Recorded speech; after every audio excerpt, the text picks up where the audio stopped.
33 years ago this week, the man who made famous the nickname Teflon Don saw his decades-long crime spree come to an end. And I don't mean the Teflon Don in the Oval Office. I mean this Teflon Don, John Gotti. John Gotti was the biggest kingpin that organized crime has really ever seen in America, and he was seemingly unconvictable, hence the name, Teflon Don. He was a mob boss who loved the spotlight and probably didn't mind the other nickname he had either, Dapper Don, because he was flashy and he was loud. But all that bravado came to an end April 2nd, 1992. On that day, a very brave New York jury found John Gotti guilty of every charge the feds threw at him, including murder. And our NewsNation affiliate WPIX had a front row seat. I give you tonight's True Crime Rewind. Good evening. It's a guilty verdict that prosecutors hope breaks the back of organized crime in New York City. Gambino crime boss John Gotti and his co-defendant Frank LoCascio guilty on a host of felonies that could send them to prison for the rest of their lives. Barry Cunningham was at the Brooklyn Federal Court when the verdict came in.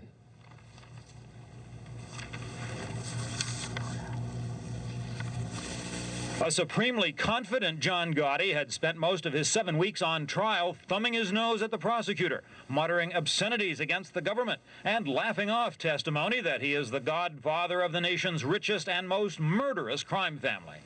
It took only a day and a half of deliberations for the anonymous, sequestered jury to wipe the smile off Gotti's face.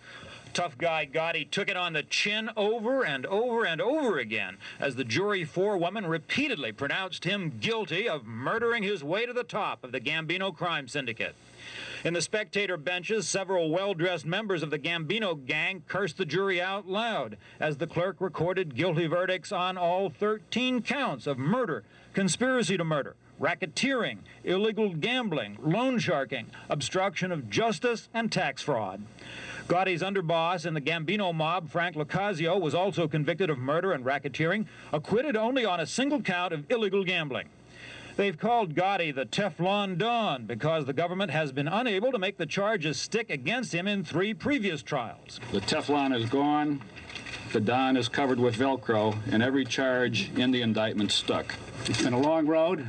Justice has been served, and it feels awfully good. The government maintained that the best evidence against John Gotti was his own voice, secretly recorded on FBI surveillance tapes. You come this on me, John Gotti, you're selling your mother head off. You know better than to do that. Gotti was heard discussing the daily business of the Cosa Nostra, everything from gangland rubouts and labor racketeering payoffs to his own recipe for cooking pasta with lentils. If John Gotti was acquitted, I thought it would give a shot in the arm to organized crime throughout the United States, and John Gotti would achieve a status that not even Al Capone or others in the past have achieved. I was convinced if John Gotti was convicted, it would be the death knell for organized crime, traditional organized crime as we know it in the United States, and I think that's what happened. I'm not going to say it's going to be gone in a year, but the mob, as we have known it, in New York City and in the United States is on the way out. Gotti's lawyers were stunned by the swiftness of the verdict, which could put Gotti in prison for life with no parole. He took it like a real man, and he has vowed that the fight is not over, ladies and gentlemen, and it's not, I warrant you. Just as surprising as the swiftness of the guilty verdict was how completely the jury believed the government's star witness, Mafia turncoat Salvatore Sammy the Bull Gravano, John Gotti's best friend and betrayer. The bad news for organized crime in America is that Gravano is now set to testify against other gangland leaders in other cities. In the words of the federal prosecutor, they're next. At the Brooklyn Federal Courthouse, Barry Cunningham, Channel 11, News at 10. Well, prosecutors call the verdict a victory for justice, but there's a very different opinion on the streets of Howard Beach. Ed Miller is standing by now in John Gotti's neighborhood. Ed?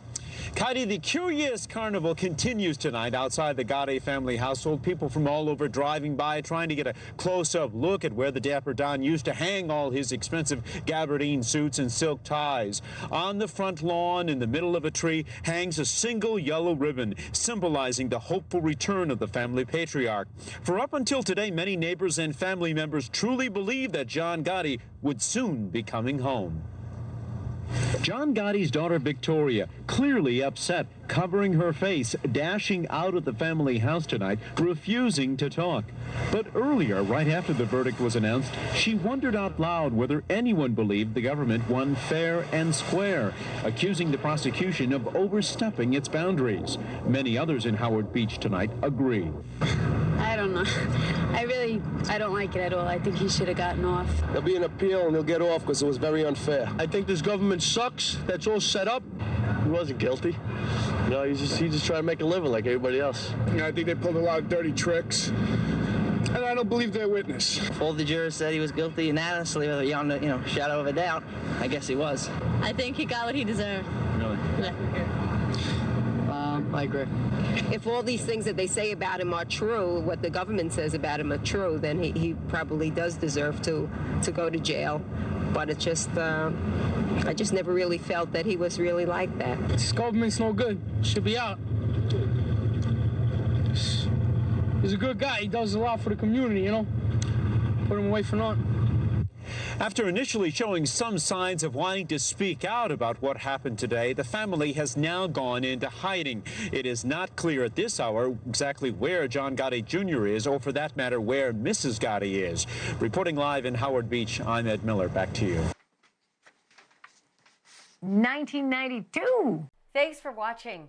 Go to joinnn.com to find NewsNation on your screen. And don't forget to click the red subscribe button below to get more of NewsNation's fact-driven, unbiased coverage.